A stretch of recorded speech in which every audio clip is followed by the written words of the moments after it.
Kyle in Oregon, who is coming to us from the Talk Heathen TikTok. Kyle, what's on your mind today? Yeah, hi. Just want to have a nice, calm philosophical discussion about like an existence of a God. I don't necessarily believe in an Abrahamic God, but there's still a lot of things we don't really understand, and how science is almost kind of limited because of our technology and our math at the moment. It doesn't necessarily mean that something's not there. So just curious about your thoughts, and, what I can bring to the discussion. Yeah, sure. Well, there are so many things about the universe that we don't understand. I'm eager to learn more and more of them every day. And as I do, I recognize that I will only ever gather a tiny, tiny sliver of all the possible knowledge. I'm curious, Kyle, what is it that you believe and why? Why do you believe what it is that you believe? There's your two-part question. Hit me. Yeah, that's it's a complex question. I don't exactly fit in the mold. Like, I'm not Christian. I was raised Christian.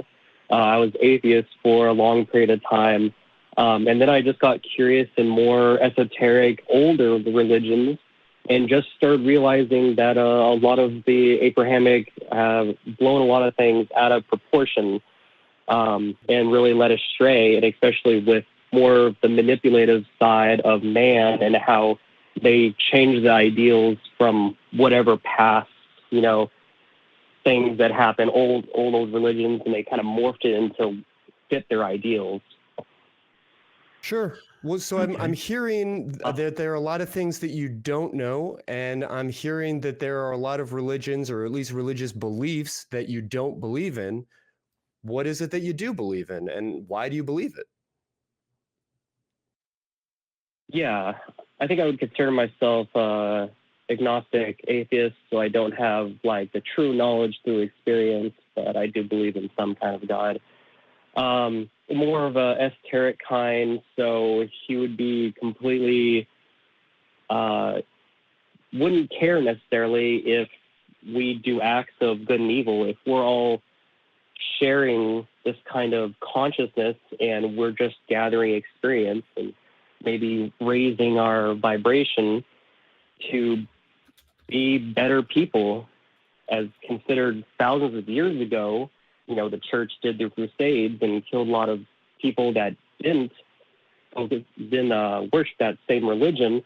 But today we're much more accepting. So there is some kind of growth that I believe in. Let's say sorry to just jump in, Kyle, because you've got some interesting points coming out, and I do want to go into it. But you're speaking a lot about religion, and we can talk about that if you wish. And we understand that religion or religious institutions they are man-made structures around the concepts of God or gods. But if a God exists, it wouldn't matter if there was a religion to worship it, it exists or does not. And what I really want to drill down into, and what I was really hoping for out of this conversation, if you're willing to go there, is to sort of define what you believe a God is, what it does. Does it have any impact on the world we're in now? Does it intercede? Can you communicate with it? Does it want to be found? Like, what are the parameters of your God, if you can potentially give us that? Yeah, so far I've heard that there is a God. It's a he. He doesn't necessarily care about evilness or non-evilness. What is it, he? Yeah, sorry. I guess I shouldn't specifically say he. I guess that's my Christianity background coming. So if it doesn't have like a shape or form, then it wouldn't have either sex, right? But that goes into the other topics. But as far as like something that is completely and utterly out of our reach, and we won't ever know if one actually exists till after we die, because we're limited by the material world and our ego. If we think of it as almost like maybe like a 11th dimensional creature that we would just have no concept of, and we might never will. I don't think he would have any. It wouldn't need necessarily anything to do with what we're doing, our actions taken on Earth, but maybe a broader picture. Maybe it wishes the best for us, but it's not necessarily the reason for all good, right? But it's through the experience that we need to learn. Okay, so what are those experiences? I'm hearing you say that, all right, there's a God. We don't really know a whole lot about this God. It is somewhat unknowable, perhaps 11th dimensional, esoteric, sure. If we need to experience this God in order to understand this God, how do you know that this God exists? What are your experiences? That's a good question. I think we're getting to a point where we're more open to researching things we would deem supernatural or paranormal, and bringing more of the science aspect to it. So much more research going on about like reincarnation. In the study of you told me that you understand that we need to experience this God seemingly in a kind of direct way. Oh, yeah. Do I have that correct? That you believe that this God exists because you have had that direct experience on some level? No, I was more going towards we need to experience things to grow. So even, I mean, arguably there's lots of philosophers that are philosophers that talk about we need that experience, and we obviously suffer through life, but without suffering, we don't grow. We don't learn from our mistakes, and we just have this this growth potential. And if you don't suffer, then you don't grow. So people that are more well off are more likely to do things that we would deem, that would say they're narcissists or they don't care about people, but they don't have that growth, that suffering that we need in order to grow. I think that's a lot of the misconception that, you know, evil comes from it and that's why they're suffering. And I don't believe that. Well, I have sort of like thoughts on suffering as a necessity for growth. I mean, we can grow because of our adversities, but I don't know whether it's absolutely necessary. Like I've grown, or often useful, you know, as per the introduction today when we were talking about how physical pain, corporal punishment, even emotional abuse, they don't lead to the positive changes that we're maybe hoping for. But keep going, Jamie. Yeah, I've grown. I've personally grown significantly since I started hanging out with the ACA and doing this kind of stuff, and it's all been positive. Like all of it has been positive. And I've had negative things happen in my life, obviously, some of which were emotional, some physical.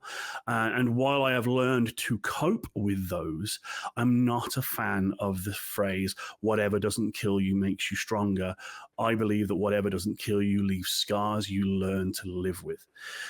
So I have to push back a little bit that on enlightenment through suffering. Sorry, any Buddhists in the audience.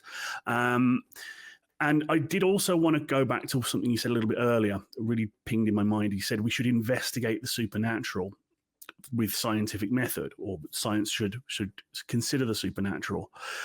But as far as I'm aware, if it's supernatural, it's not part of the natural world. We can't really test it, measure it, or detect it. And as soon as we can test, measure, or detect something, it becomes part of the natural world. Like if we found some way to detect ghosts, for example, if ghosts were real, as soon as we're able to provide ample physical evidence of that and repeatable testing, it's not supernatural anymore. It's natural. What do you think? Yeah. I recently had a discussion about this, and I thought it was really informing. I like listening to both sides. I like doing research on lots of different kind of religions, and I'm big fans of science and everything like that. And just, as far as that, yeah, I do believe that there's not something like considered like supernatural. Everything is part of the natural world, even, you know, other dimensions, stuff like that. But I think of science as like it's like a veil, right? So everything in front of the veil, we're able to conduct tests on, we're able to see, we're able to do measurements, and we're able to make theories. Everything behind it, because we're limited by, like I said, the technology and the math part of it, when that eventually grows, we'll be able to understand more. So, something that was a concept like black holes like 60 years ago, we're actually able to see those now. So there's a unlimited capacity for science to be able to discover new things. And what's considered now is, abnormal or supernatural isn't actually so. But let me just ask you one more thing, and then sorry to jump in again, and then I'll let Christy have his way with you.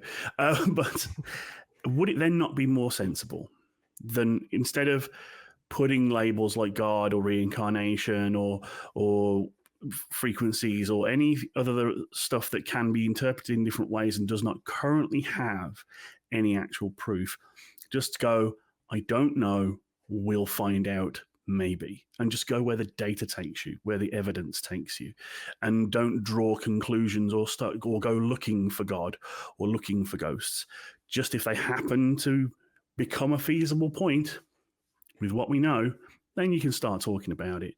I think, and again, I do not mean any disrespect, that considering these relatively unfounded concepts like gods as candidate explanations for phenomena that we observe is somewhat putting the cart before the horse. And that's just my opinion. Yeah, I mean, Kyle, when it comes to that question of what do you believe and why, I do feel like you're fairly soft on both points. That, what you believe is this sort of vague notion of a God that seems to just kind of fill in all of the gaps of things that you don't already understand, or that we as a society have not figured out scientifically. And the why that you believe it seems to, again, just be because it feels right on a certain level, without necessarily the good evidence to back it up. Is that okay for me to say? Would you disagree with that? I would say I've done a lot of exploring, and I think there's kind of a myriad that science and not necessarily religion, maybe spirituality is a better word for it. As far as why I believe it, it's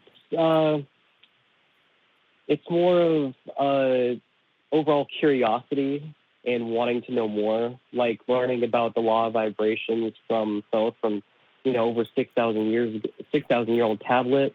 And then we have things like string theory, or their theory about like molecules move in everyday objects, which was on the tablet, that everything has its own vibration. So I thought that was really interesting, and I'm just fascinated by like things that it could teach us, maybe insights that we don't currently know, and following the science, because I can't wait for other new fantastic things to come out. Maybe there's not a God, maybe there is, but it's just there's so much we don't know in general.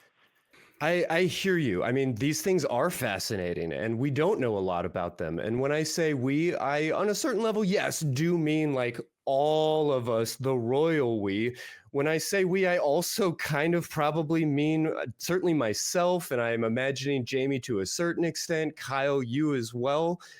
These are not things that we thoroughly understand. We're not the physicists that we would need to be in order to really wrap our head around a lot of these concerns. But I can just say plainly that they don't seem at this stage to point to God. Like you said, we don't know. And I don't think that we're making a hard statement that there's absolutely no possibility of a God. Certainly there are some people on this network that would say that, and I think that there's a reasonable argument, but there's nothing in string theory or any of these other ideas currently that points us towards a God. But I hear you kind of pointing in that direction. And I don't mean to be long-winded, but if you are looking to chase the science, I will just go ahead and say you happen to be talking to somebody who works to help people either heal from past suffering or to grow towards a healthier point of view, whether that growth is needed because of suffering or because we all just choose to grow as people. I can say that, yeah, suffering is an inevitable part of life, but the research really doesn't show us that it actually helps us to grow in positive ways. healing from difficult experiences is that growth. But I don't know that this notion that we have to suffer in order to be good people is well founded in research. I can point you towards specific studies that would indicate pretty clearly people who beat themselves up, people who make themselves suffer as a form of trying to train themselves into growing, really do miss the boat. There's plenty of good research that says that like angry Bobby Knight throwing chairs, screaming at players kind of mindset and mentality around growth and striving and effort doesn't actually have the effect that we want it to have. And instead, people who are well rated or who score highly on scales of self-compassion are also people who are more likely to be rated by their bosses, by their teammates, by their coworkers, by their kids, by their partners, as being people who are more easy to get along with, as people who are more productive, as people who have more success and achievement in a great number of fields of life. So forgive me for giving you that whole TED talk, but I'd encourage you to really reconsider that notion of suffering as a necessity, as something that's useful, and instead encourage you and everybody listening to treat themselves nicely as a way of empowering and nurturing themselves towards growth. I mean, you get more growth with water and fertilizer and sunlight than you do necessarily with like shears and, gumming in and really cutting things down. Mm.